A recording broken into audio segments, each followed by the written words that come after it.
Hare Krishna. So today we are going to complete Bhagavad Gita, and it is actually we have started Bhagavad Gita reading discussion of Bhagavad Gita from last, I think, exactly this 2 years back. This time we have started, and then now it is almost 2 years are completed, and every month only 4 sessions only we took, so not much. 4 sessions in a month. That means in a year it comes to 12 into 4. How much? 80, 84. So 84 sessions, 84 plus 2 years, 84, 84, 160 around sessions like. So,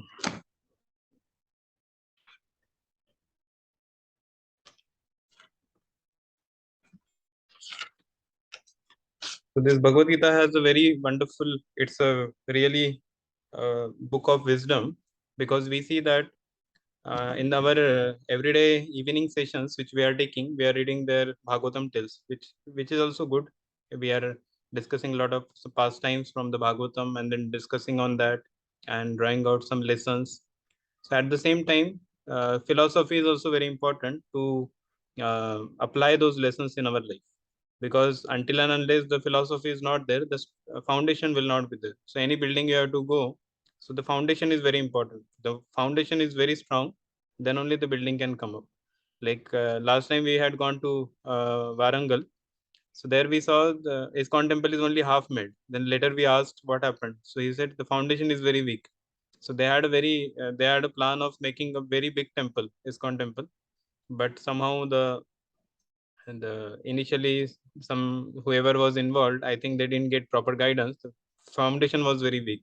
So then the government told not to construct.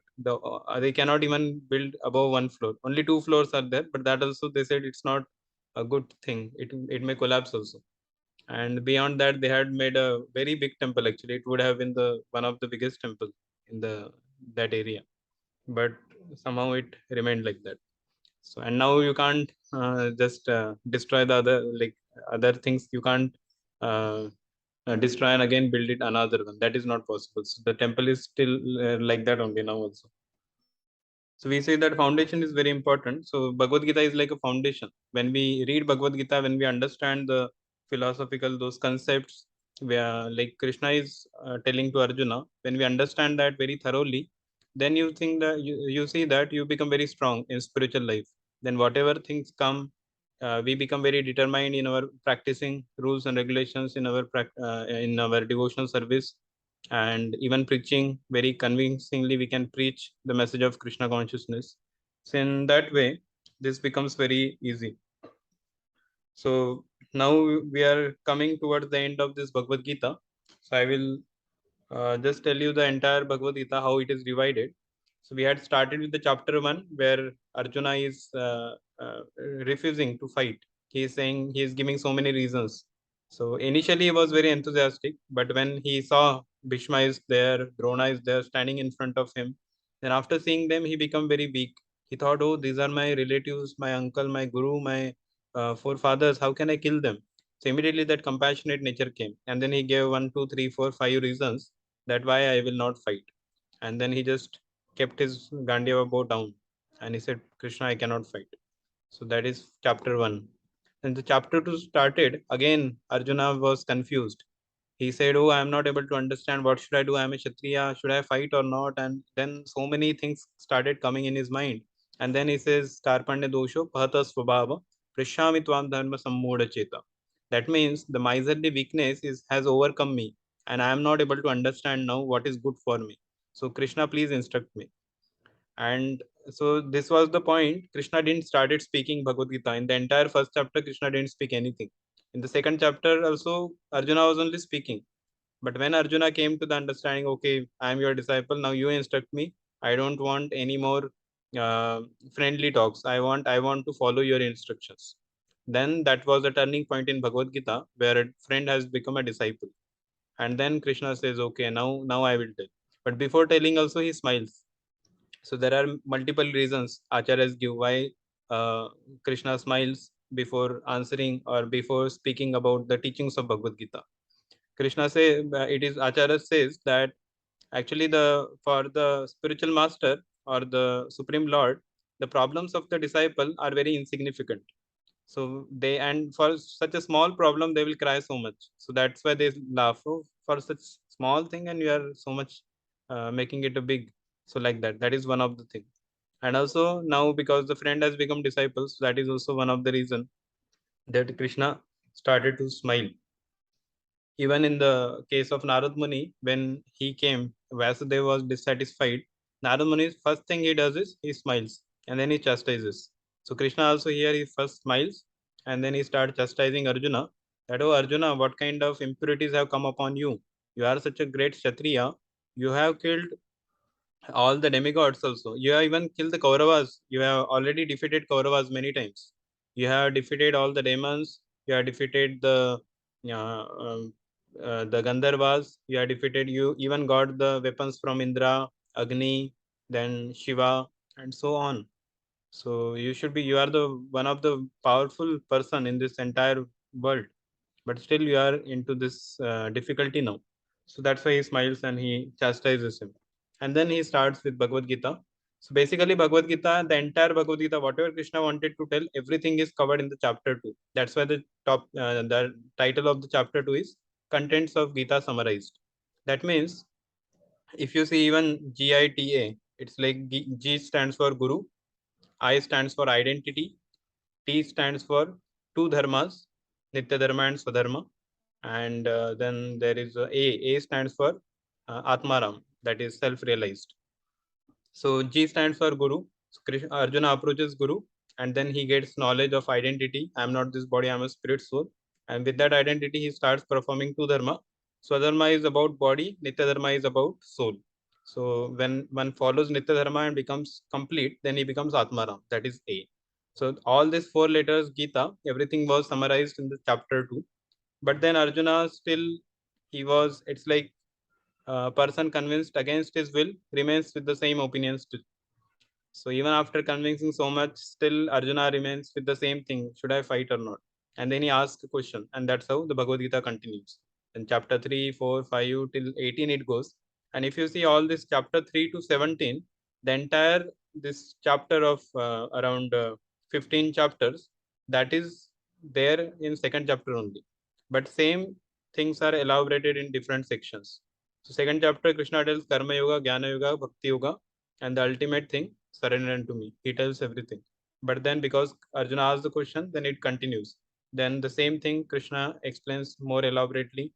Third to sixth chapter, it goes to Karma Yoga. Then 7 to 12th chapter, it goes to Bhakti Yoga. Then 13 to 18 chapter goes Jnana Yoga.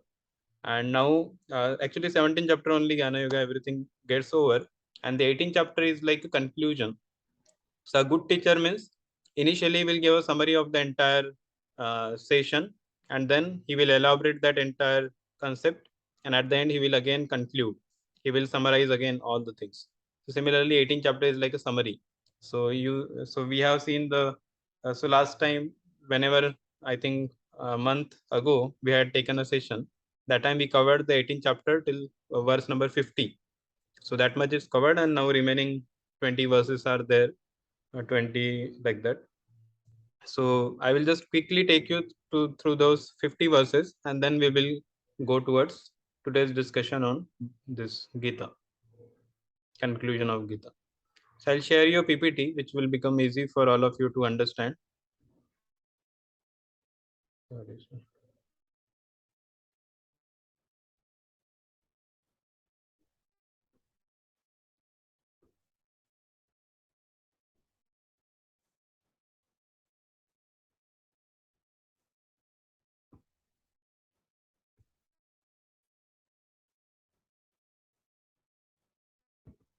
Yeah.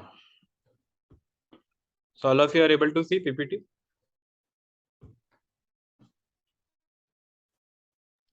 Yes, Prabhu.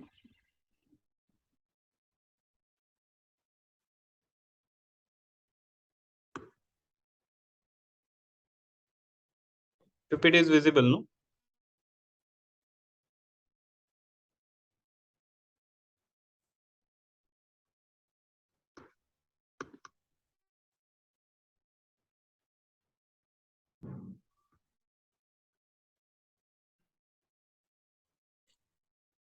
Okay, so this is the chapter 18 summary, smile.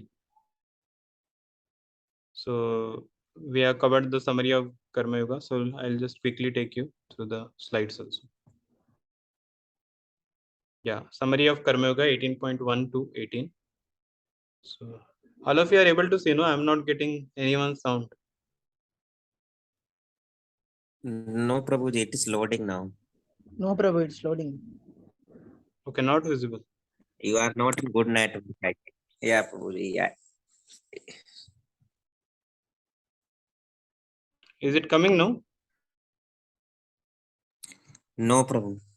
No. Okay.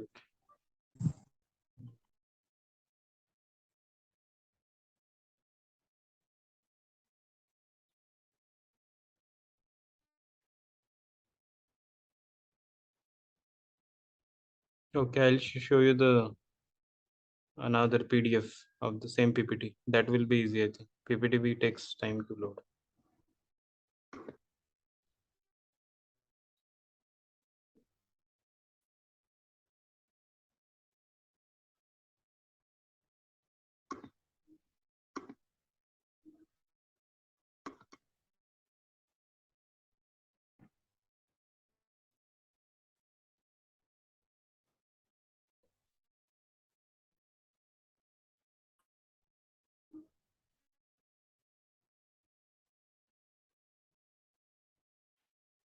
Yeah, now is it visible, this PDF?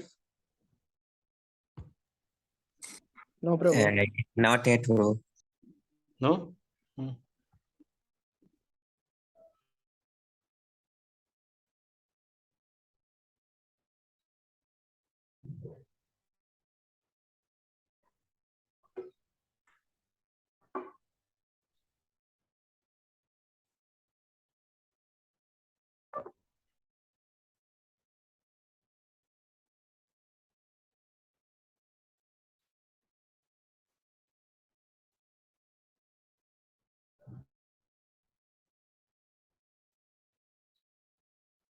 Maybe internet issue. I think. Yes, it is showing poor network from your side. Okay.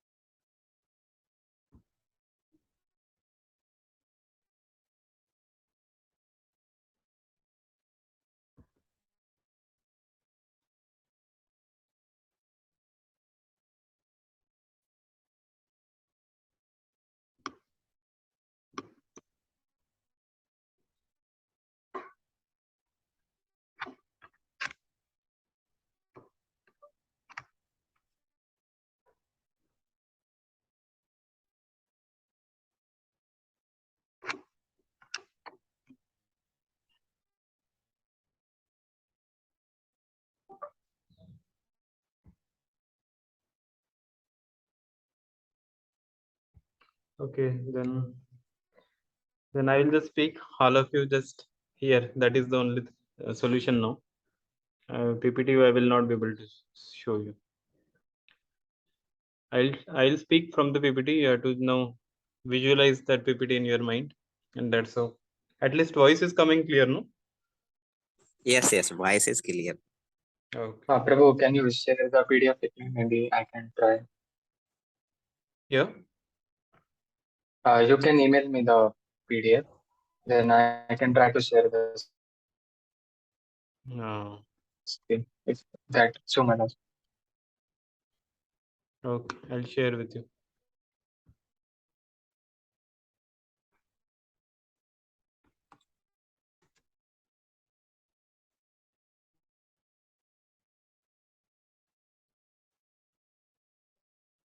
Yeah, I have sent you. Okay, Prabhuji. Okay. Just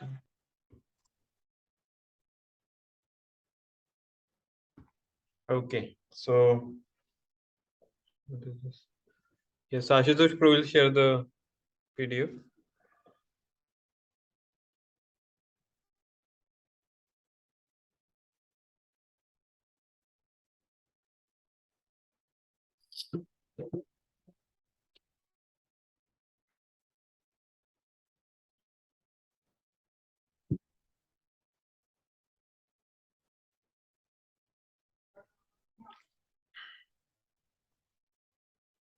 Yeah, so this 18th chapter, actually again the same questions which Arjuna asked in the second chapter or third chapter, same question he asked in the 18th chapter in the initially. What is good? Tyaga is good or sannyas is good? So sannyas means it is basically giving up the work, giving up the result and giving up the activity itself. But tyag means that you just give up the result of the activity but not the activity. So Krishna was convincing the Arjuna same thing, that don't give up the activity but give up the result for the activity. And that's how when he was telling, but somehow Arjuna was again into his same situation, that he again and again he was asking the same question. But then Krishna told how it is. The result has to be given up. So in the first verse, yeah, so he told that. So you can go down, Ashutosh. Oh, yes. Smile.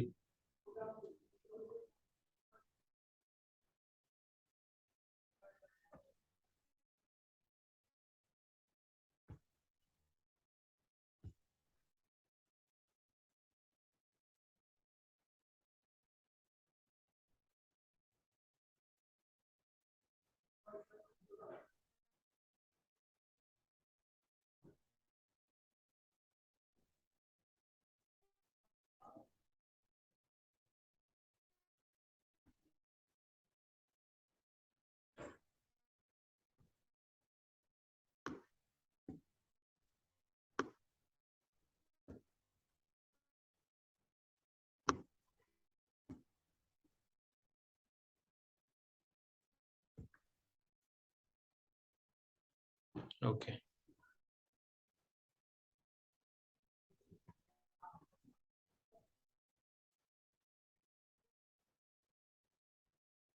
Yeah, so this is a smile summary of Karma Yoga.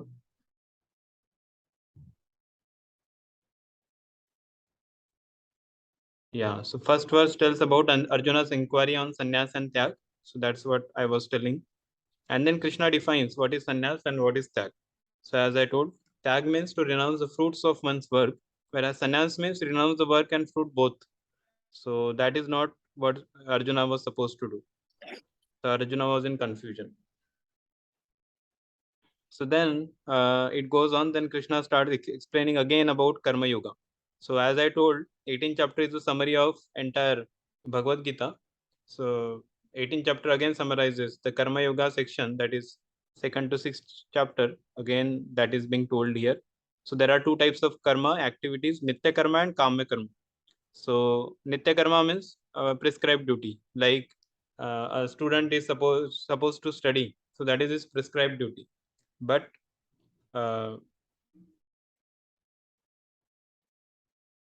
sorry, actually Nitya Karma means like here it is said Brahmana does Sandhya Vandan. That means every person will have his Nitya Karma, doing some the regular activities for him. And Kamya Karma means the karmas which are done to fulfill some material desires. Like you all are studying.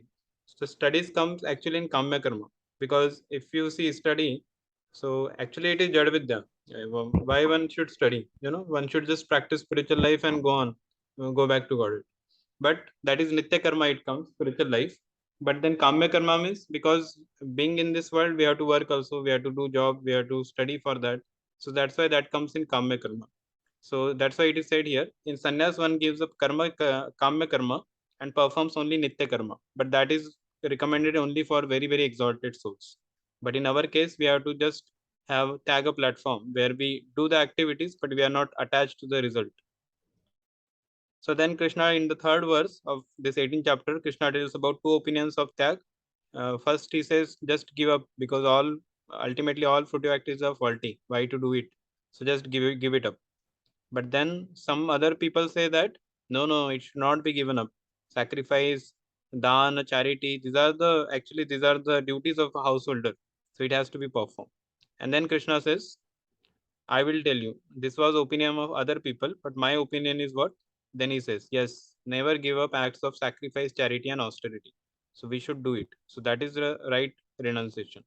And then he says, what is the mode of performing those actions? And then he describes, okay.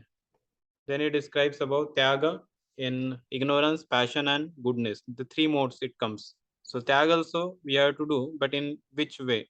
Because there are not that just I have told you, so do it. So that is like a tag in ignorance, or one is not willing to do it. So one should, how it should be done, that Krishna tells. And Krishna also says that it is not possible to renounce work altogether. So can someone read this red highlighted part, what Prabhupada is saying? There are many members of the International Society for Krishna Consciousness who work very hard in the office or in the factory or some other place. And whatever they earn, they give to the society. Such highly elevated souls are actually sannyasis and are situated in the renounced order of life. It is clearly outlined here how to renounce the fruits of work and for what purpose fruits should be renounced. Yes. So here he's telling this in Bhagavad-Gita, purport 18 means the same verse number 11, 18th chapter. So there Prabhupada says that there are many members of ISKCON who work very hard in their office, in the factory, and some other place. So it is not that just because a devotee is one is a devotee of Krishna, that means he can relax. He doesn't work hard. No, he also works hard. But what he does, he's not attached to the result. He's not engaging that result in his sense gratification. So that is the main difference. He actually gives up that result for everything he gives to the society. Like there used to be even Gopal Krishna Maharaj, when he was earning, he was a householder before. So when he was earning, he used to give the entire, whatever salary used to come, he used to give to Prabhupada. And then Prabhupada used to remove from there, and whatever is required for his maintenance, Prabhupada used to give him. So that's how that time Prabhupada disciples very exalted. Nowadays we see even this is very rare. That's why Prabhupada is saying such highly elevated souls are actually sannyasis only. And we see this Gopal Krishna Maharaj has actually become sannyasi afterwards. And like that there were many, even Giriraj Swami Maharaj, Jayanand Prabhu. He used to drive auto, but still he everything used to give for the temple only. He drove auto not for his own family. He was a brahmachari, but because temple was in the need of funds, so he used to drive auto. He was the president also of the temple. So that's how he used to collect funds, and he used to give for the preaching Krishna consciousness. So that's how we see that these are actually this such kind of souls. So they never give up activity. They never thought that, oh, what is this, why should I work hard, why should I preach and all. No, I can just go to some dham and just chant, and that's it. No, but we are not on that platform. That is first thing. Second thing is we have to accomplish the mission of our spiritual master. Like Prabhupada was on that platform. He was not supposed to work so hard at the age of 70, going to the US, such a 30 days journey in the Jalduta, getting to heart attacks and struggling so much for the preaching. What was the need? He was actually very exalted platform, but still he did just for all of us. So similarly, a Krishna conscious devotee means he works hard. Then there are second section in this, it comes of modes of nature. So then in this Krishna elaborately tells about Jnana Yoga. So Karma Yoga section was up that Krishna answers. Now he tells about Gyanis. There are 4 types of Gyanis. First is one who doesn't practice bhakti at all. They are just Gyani in the knowledge only. Second is they practice bhakti, they offend Lord's form. That means they are Mayavatis. They want to become one with God. That's how they practice bhakti. Third category is they practice bhakti to attain Sayujya. That means they want to merge into the impersonal form of the Lord. And the fourth one, they practice bhakti, and because they get jnana, by that jnana they start practicing bhakti, and then they get association of devotees, and then they attain prema. So that is the highest. So then Krishna tells about this Gyanis, and then Krishna tells any activity is done. There are 5 types of people who are responsible. Adhishtan, the place is responsible. Karta, the doer. Karana, senses. Cheshta, efforts exerted. And Devi, sanction of God or destiny. Now one cannot say, oh, let me just depend on God, I will not do the other 4 things. No, Karta is also important. One who is doing the activity, he is also important. So he has to do. He cannot blame others. Other people, others are not sanctioning or like. first actually comes is karta only, and then of course without God also nothing will happen, but without karta nothing, the action will not go ahead.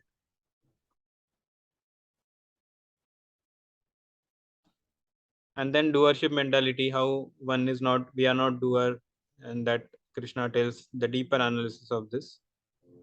And then going ahead in the 18th verse, Krishna says about motivators and constituents of action. So then there are three motivators of action which we saw: knowledge, object of knowledge, and knower, and three constituents of action, that is karma, karanam, and karta. And now Krishna is ahead from the 19th verse onwards. He explained how this jnana and this action, these are also comes in different modes. So these are also not the, so how it depends, that also it's on the material nature is also involved into these things. So here is the link mentioned, that motivators of action and constituents of action, they all are under the dictates of material modes of nature. So now it will come as jnana in three modes, karma in three modes, and karta in three modes. So that goes for some time. So 20, 21, 22, this verses tells about knowledge. Then 22, 3, 24, 25 tells about action. And then jnana in three modes, that is 20, 21, 22. Goodness, passion, and ignorance. People may sometimes take the knowledge just out of keeping the body comfortable, that is tamoguna, and knowledge producing many theories by dint of mundane logic and speculation, that is rajaguna, whereas knowing the knowledge, what is body, what is soul, and what is the controller of both, if one knows to comes to know that, that is goodness. And this we saw karmas also in three modes, what kind of activities one should perform. Spiritual activities actually are beyond goodness also. And passion and ignorance. Ignorance means mainly of nidra and alasya, the laziness. And passion is mainly performed out of without thinking about the future, just going in passionate zone. And then performers, we saw three modes. Then and then also there are three types of understanding and determination which are required to perform those actions. So that also Krishna explains. So this all the entire things comes in Jnana Yoga. That's why it is very technical and elaborate, which Krishna says. And then Buddhi in three modes. This is Buddhi Yoga.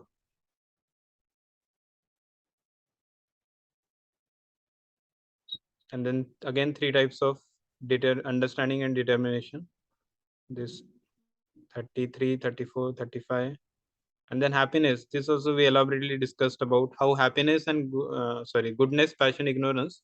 Happiness in these three modes. How there is a tamaguni happiness, like we say, no, the ignorance is bliss. That is tamaguni happiness. A person who drinks liquor, he also feels very happy. He also sometimes get ecstatic symptoms, but that is the wrong way of getting that. He becomes intoxicated. So or somebody is having exam, so he wants to run away from the exam, so he just goes and sleeps, and then he after exam gets over, he gets up and he say, oh, I am free, nothing is there. So that is actually ignorance.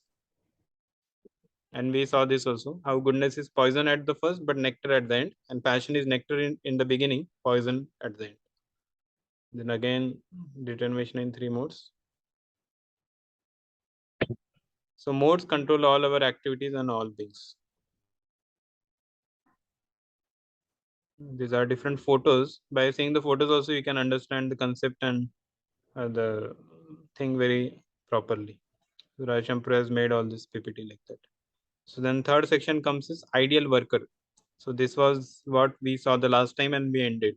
Today we are going to see the last part. Okay, purification to karma yoga and jnana yoga. So why one should do karma yoga and jnana yoga? That is for purification, and for that Krishna explains the four types of varnas: Brahman, Kshatriya, Vaishya, and Shudra, and what are their nature and how one should act. So initially in the Vedic times, there were four varnas and four ashramas, and according to the qualities, of course, previously even by birth they used to have the qualities, but in Kali Yuga everything is topsy turvy, and now we don't know what is our real varna. So it is said that in our case we just have to follow the instructions of the Guru, and we have to go ahead, and maybe if God wants, He will reveal our actual Varna. Otherwise, we just go ahead.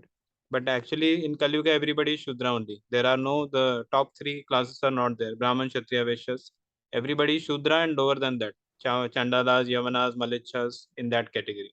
But Prabhupada said that our movement, we want to make everyone into a Brahmana. So we see so many Prabhupada disciples. Now they are worshipping the Lord.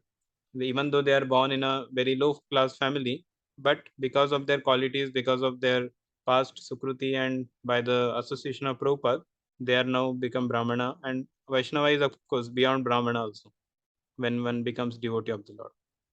So this also we elaborately discussed how one should do his own duty perfectly and not getting into another's activities. So this is all was mainly for Krishna was telling to Arjuna, because Arjuna was in the mood that I'm not going to fight. He said, no, you are a Kshatriya, you have to follow your dharma. If you go away, that is a job of a Brahmana. So if you do somebody else's duty also properly, that is not going to be justified. So see here it is said, because the duties of the Kshatriyas and others are composed of the lower gunas, should one perform the duties of Brahmanas in Sattva Guna? So Krishna says no, it is better to do one's own duties. Krishna gives example of, if even if there is some fault in the duty, still it should not be given up. So why? Then Krishna quotes that famous verse, all endeavors are covered by some fault. So fire, like fire is covered by smoke. So even though smoke is there, that doesn't mean that we just threw up the fire. No, fire is required so that we can cook nice foodstuffs and offer it to Krishna. But if you don't use fire, you say, oh, smoke is coming, better I don't use fire, then one will starve. So then Brahman platform comes, how a sannyasi, he actually, the cycle is given here. Reaction free work through Jnana Yoga, then he comes on the Brahman platform, and then he becomes pure Bhakti Yoga platform. So perfect stage of sannyas, because Arjuna wanted to take sannyas. So Krishna says, what is the perfect stage of sannyas? Asakta buddhi sarvatra jitatma vigata spriha naishkarmya siddhim paramam sannyasena adhigacchati. So the one who is self-controlled, unattached, and who disregards all material enjoyments by practice of renunciation is the highest perfect stage of freedom from reaction. So one has to be self-controlled, unattached, and disregards all the material enjoyment. So one should do activities, but not in the mood of enjoyment. That is what Krishna says. And then Brahman platform, the process of attaining Brahman. And then this is love of God. This is the section which we are going to see today. We are going to read some verses from Bhagavad-Gita about this.